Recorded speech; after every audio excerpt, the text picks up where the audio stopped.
Diena. Visų pirma, norėčiau padėkoti už pakvietimą ir už tokį pristatymą. Tiesiog nejaukiai jaučiuosi, kad šitaip daug mano titulų išvardinta. Bet ne tai esmė.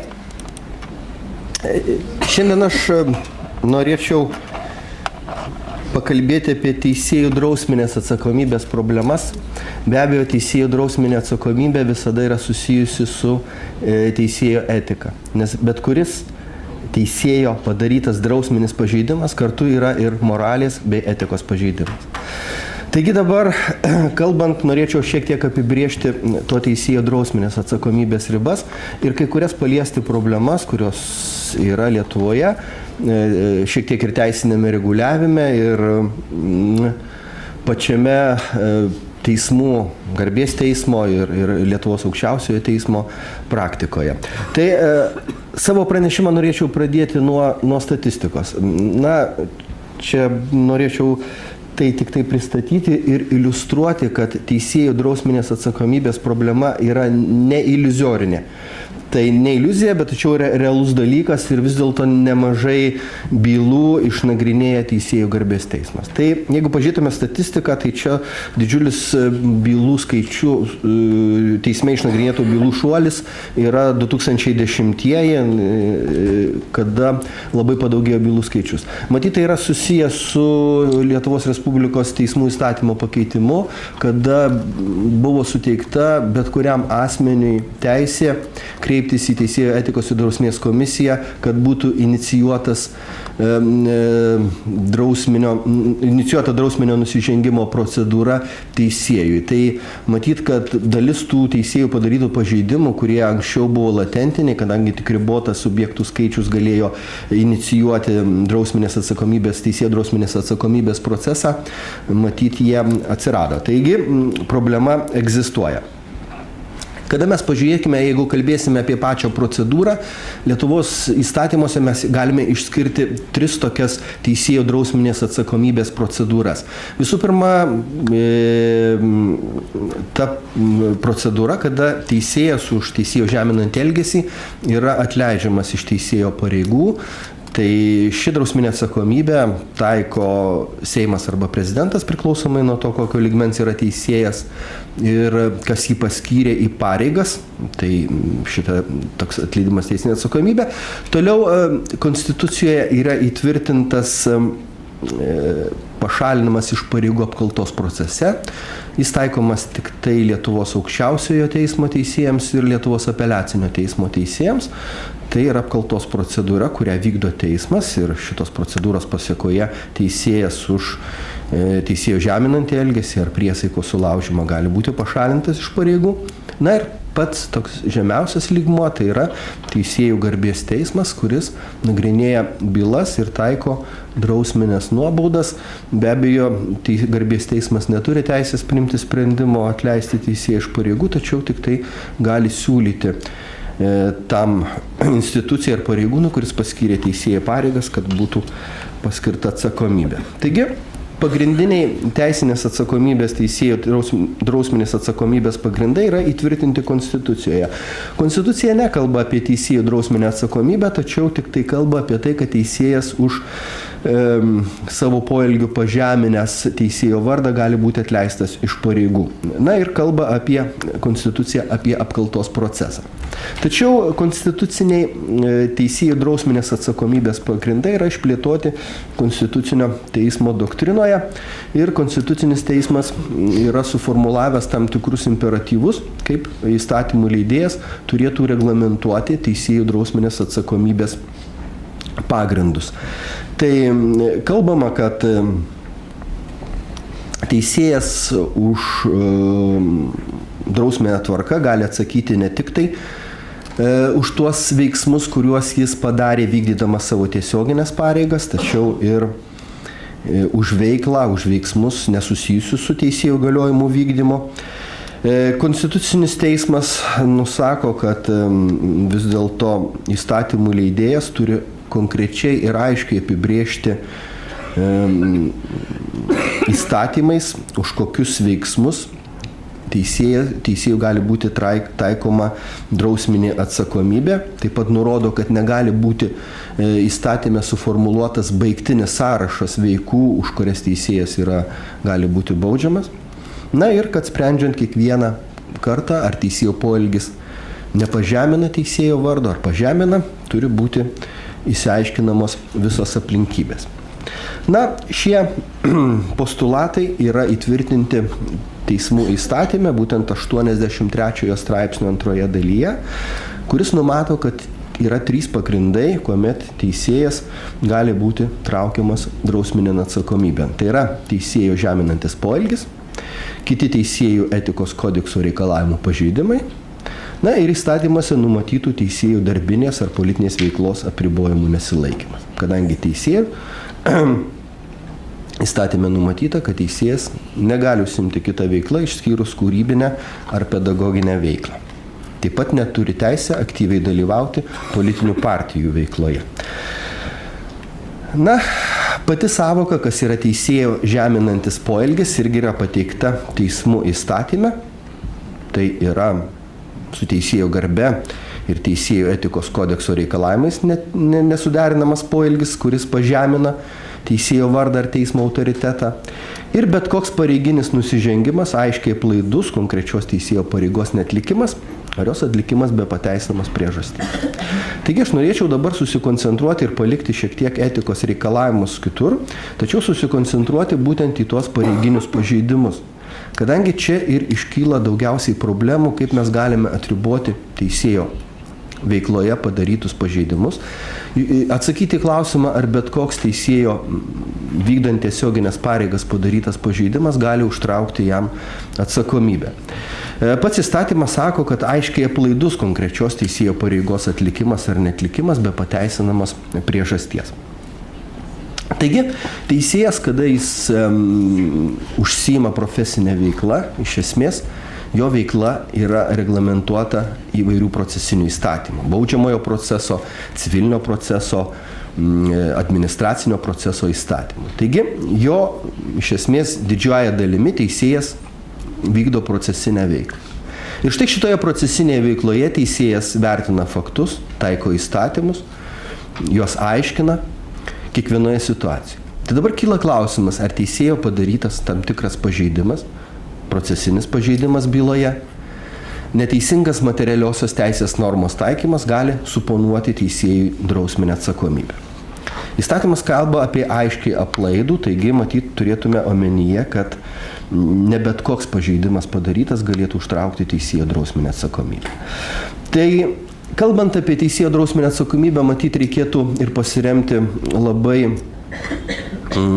solidžios konsultacinės Europos teisėjų tarybos, kuri yra pareiškusi nuomonės įvairios teisėjų veiklos klausimus, ir štai nuomonėje numeris 3 buvo išsakyta ir suformuluoti tam tikri principai apie teisėjų drausminę atsakomybę ir kad čia buvo suformuluoti tokie reikalavimai, kad drausminė nuobauda teisėjams gali būti skiriama tik už šiurkštų pažeidimą.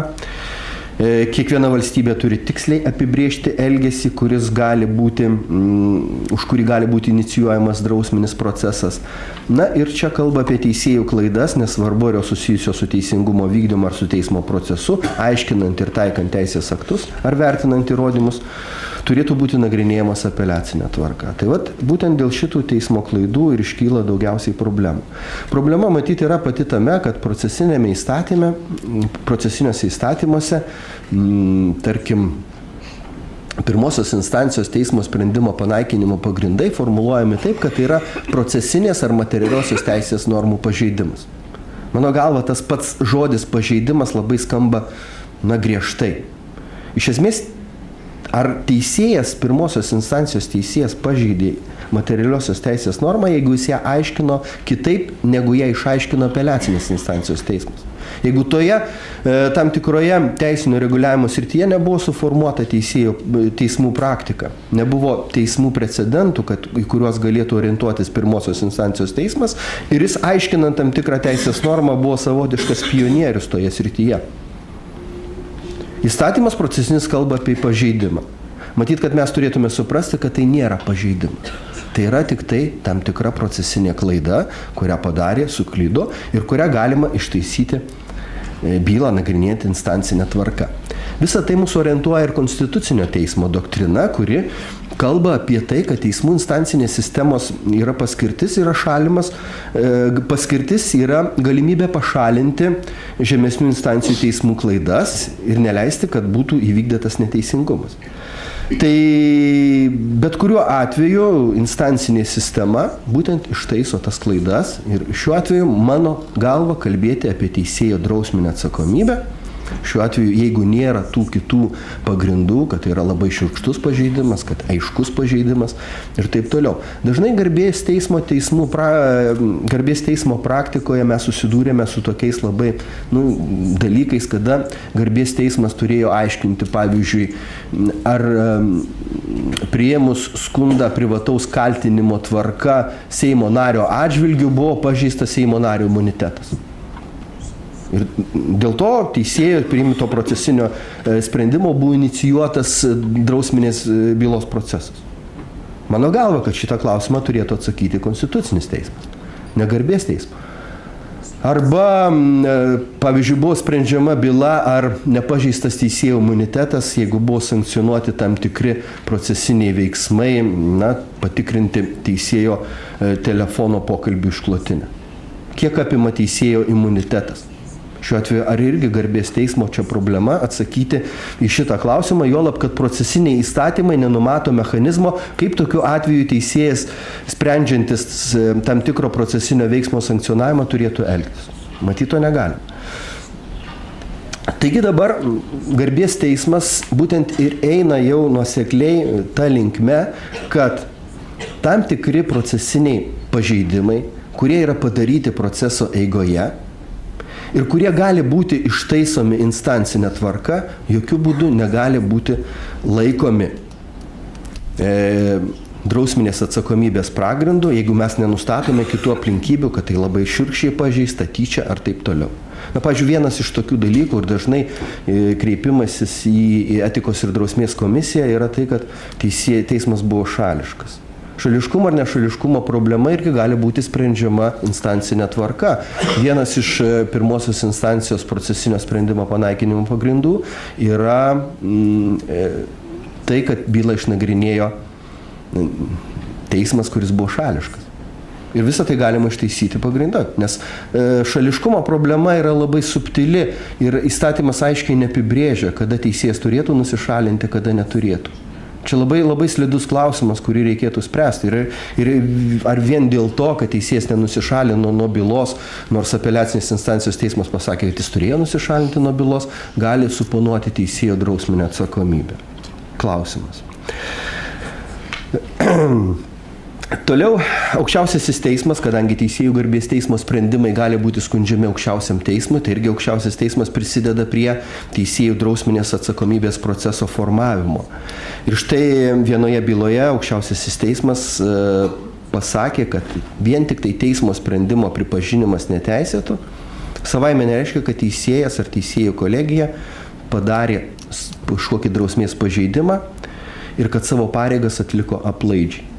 Galimos procesinės klaidos, kiekvienas žmogus gali suklysti, tačiau tai negali suponuoti. Juolab, kad jeigu mes labai plačiai aiškinsime teisėjų drausminę atsakomybę už jo veikloje padarytus tam tikrus procesinės ar materialiosios teisės normų pažeidimus, mes labai pažeisime teisėjo nepriklausomumo, teismų nepriklausomumą. Ir garbės teismas nuo viso to atsiriboja, bando nevertinti procesinių sprendimų, kurie kelia. Ir štai viena iš naujesnių bylų, kur irgi bandoma atskirti tą procesinį pažeidimą nuo drausmės pažeidimo. Kalbama, kad drausmės atsakomybės pagrindų gali būti tik tokios teismo padarytos klaidos, kurios aiškiai sukelia visuomenės nepasitenkinimą, netitinka elementarių teisėjo profesinio elgesio standartų. Arba tos procesinės klaidos, tie procesiniai pažeidimai, kurių neįmanoma ištaisyti instancinę tvarką. Pavyzdžiui, teisėjas gavęs apeliacinį skundą vilkina išsiųsti bylą į apeliacinės instancijos teismą. Instancinė tvarka šito pažeidimo niekaip negalima panaikinti. Reiškia, mano galva, jeigu tai yra kiti drausminės atsakomybės pagrindai, taigi šiuo atveju gali suponuoti drausminę atsakomybę. Ir baigdamas norėčiau pasakyti tai, kad vis dėlto teisėjo nepriekaištinga reputacija įstatymais pas mus nėra apibrėžta. Yra tik tai numatyta nepriekaištinga reputacija asmeniui, kuris skiriamas teisėjų, kuris turi laikytis.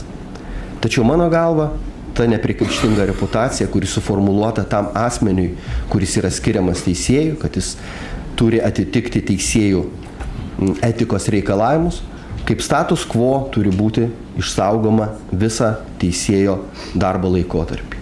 Ir jeigu yra tam tikri nukrypimai nuo priekaištingos reputacijos, tuomet ir įsijungia teisėjų drausminės atsakomybės institutas. Ačiū Jums visiems už dėmesį.